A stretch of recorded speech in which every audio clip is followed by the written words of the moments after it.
Another technical hitch. Good afternoon, ladies and gentlemen. Thank you so much for coming along today. I know I'm taking up some of your coffee break, but the Chief Executive, Mr. Evans there, has said that we can have another 10 to 15 minutes on our normal coffee break this afternoon, so that I can show you this presentation taster that I've prepared for you in the hope, in the anticipation that as many of you as possible can join our course.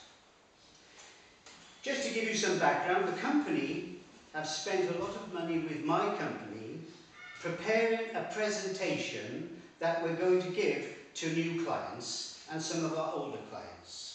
Now, they were determined to bring in some professional presenters, but I've encouraged them to look within their staff first. So they have agreed to allow me to present this program to you, and in the hope that some of you may be interested in taking up the opportunity that this taster will actually give you. So, what will the taster cover? Well, there will be a training course outline. I'll give you that outline and I'll be as brief as I can, and you can ask me questions afterwards. Secondly, we want to look at some tips for you as prospective presenters, and that is a preparation and timing of things. So that's a nice little tip there. There will be some tips too on structure, review of some visual aids, and as you can see I've got a number of little things around here which I will show you how best to use, and then finally something for you, and that is a question time. Now that's important, so if you have any questions about anything I've said or you're not quite sure, please let me know in that question time, and then we can resolve those issues perhaps. And if there's anything I can't answer, I will make sure I get back to you. So never worry. And just remember, there's no foolish question, there may be a few foolish answers. So don't worry if you feel your question might be too basic, it's not. So then, let's have a look at the course outline, details. Now, it's important that we reflect on this because there's a voluntary aspect to this program. And as you can see, it's 9 evening sessions of 2-hour duration that's needed, and a concluding 1 morning session. So that's 10 sessions in all to get this qualification. And incidentally, it's a recognised industry qualification, and it will be very good on your CV. The venue will be here in the company's boardroom, so there's no need to go or drive anywhere else after the day's work. And of course it's a Tuesday evening between 6 and 8. And then finally the program will finish on a Friday morning, and this is good because it includes a free lunch. How about that? So we're going to do some final assessments and give you a free lunch at the end of that. So, really then, you need to know basically what the course covers. Now there are 7 points I want to cover with you. There are a lot more, but in this taster we only have a certain amount of time. So let's look at the important one first. Public speaking skills. They're absolutely vital. It doesn't matter whether you're using all this technology, which works and sometimes doesn't work, as you know, or any of the other visual aids that we'll be talking about. If you can't actually deliver a public talk, you're not going to be very successful with any of the other equipment. So we do stress public speaking skills within that program. Secondly, we're looking at evaluation, and we have a simple evaluation. So each speaker that does a prepared talk in our sessions, actually all the other candidates actually tick boxes, whether they liked it, what they liked about it, and so on. It's a very, very simple evaluation process, but that is really the essence of the program. People must be looking at other speakers and evaluating what they're doing, seeing what's best, seeing what could be improved, and what they can take on board themselves. So that's presentation. Another tip I'll be looking at is structure and the timing of your your presentations. And then effective use of visual aids. We'll be looking at that tonight as well, this afternoon, sorry. The course itself gives you public opportunities to practice your skills. Oftentimes, you can work hard in your bedroom, looking through a mirror perhaps, but it's different once you stand up in front of an audience. So you'll have lots of opportunities to actually practice what you're doing.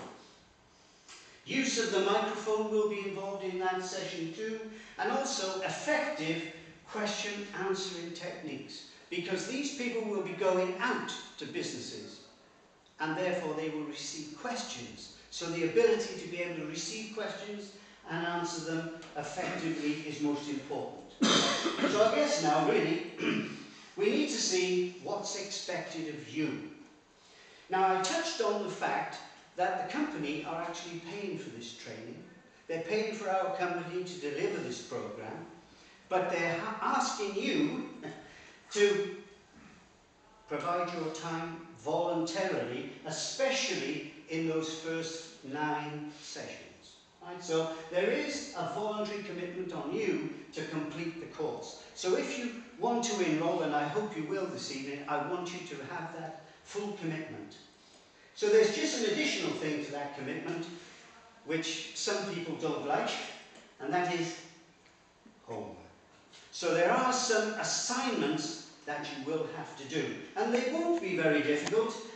For example, the second session is just providing a handwritten script of about 360 words. So they're not onerous, but they need to be done in between those sessions, otherwise the actual sessions will not mean very little to anyone. So, some homework. So I guess, really, if you imagine the average person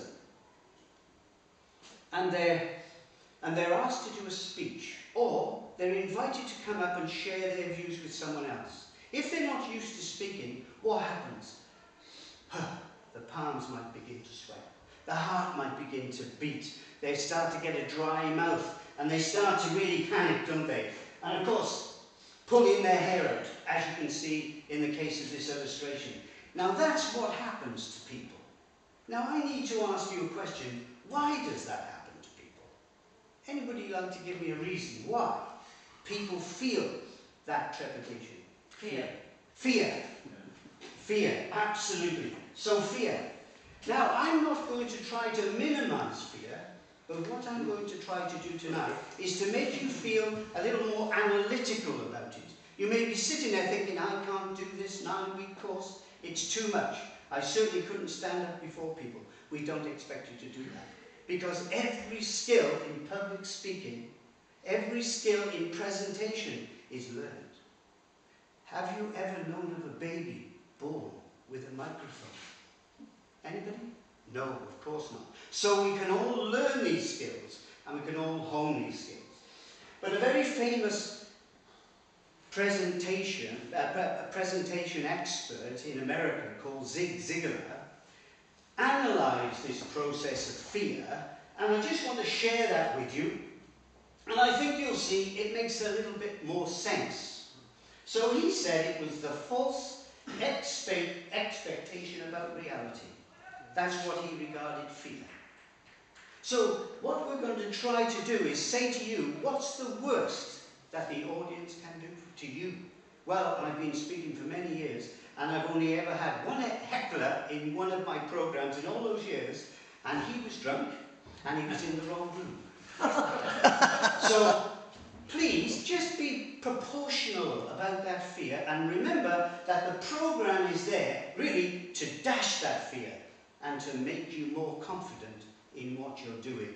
So fear being the false expectation about reality. Don't get caught in that net of trepidation, because that can actually prevent you from progressing as a speaker. So, structure and timing. Let's give you a few little tips. And these are taster tips. These are things we'll be developing in far more detail as we get through our program.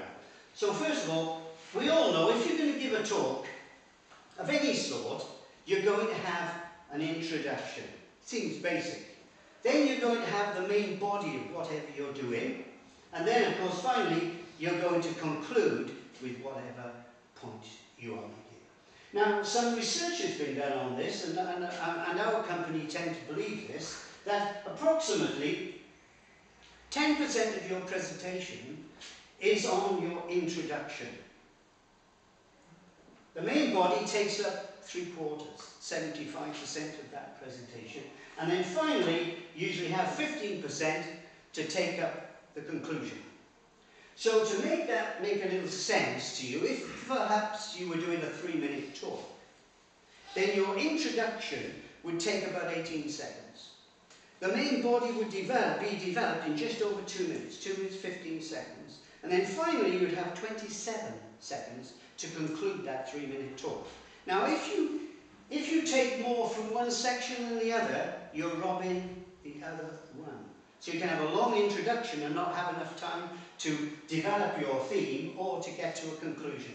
So that's the whole purpose of that little tip. So what I would like to do now is just give you a little mnemonic to help you to speak well. And really, it's a simple process to speak. Well, let's go through them very quickly. You must be sincere. People can tell if you're disingenuous in any way. You must be sincere. Preparation we talked about, well that's important, and that helps you get over the fear, but also it's really the proper thing to do before an audience. If you haven't prepared, then it's not fair on the audience. Being enthusiastic is contagious, and if you have that ability to be passionate and enthusiastic, that's going to be fed back to you through the audience. Then the next one is attitude. Attitude is very important. It's come to us, that word, through the old French, I understand, and it means really, it came through fine art. The attitude was the position of the main subject in a painting. Now, when you think of it like that, you can see what the point of having a good attitude is. You're right in the centre of what you're doing, and you have the right posture, and you're conveying the right message to everyone else. Key points, very important. But don't have too many key points because you can't develop them all. So you only need a few key points so that you get that message across. So, the final bit of this is well. So, being wholesome. Wherever you go, no matter who you talk to, you must be wholesome. Be careful of your language, be careful of the connotations or the anecdotes that you tell, because there could be somebody in the audience that's offended. So always be wholesome in whatever you do. Edifying, building people up is so important. The word comes from a structure, doesn't it? An edifice. So you build people up and give credit where credit's due. The last two then, to love language. To be in love with the English language is most important. And if you're in love with something, you always want to be with it. So you're always seeking opportunities to be there. Finally, laughter. Now, not every speaker can make people laugh, but you can make them smile. So if you smile and you have a nice persona, people then will take that to heart. So there they are, just run through them once more. Be sincere, be prepared, be enthusiastic, have the right attitude. Get those key points together, be wholesome, and edify people. Love the English language, do what you can to get that laughter in there. So the last tips I'd like to offer are on visual aids. So the first visual aid I need to talk about is the flip chart. So I'll just walk across the flip chart here. Never underestimate the power of the flip chart. It's a very, very good tool for talking to people that are in a small group. If it's a large group, obviously they can't see what you're actually doing. If you happen to be left-handed, then you should be standing this side. So you're still looking at the audience. If you're right-handed, as I am in writing, then of course you're this side. So let's have a look at just a couple of things that we need to think about. If you're purchasing pens, just remember that the best type for a flip chart are the wedge type. So that will give you a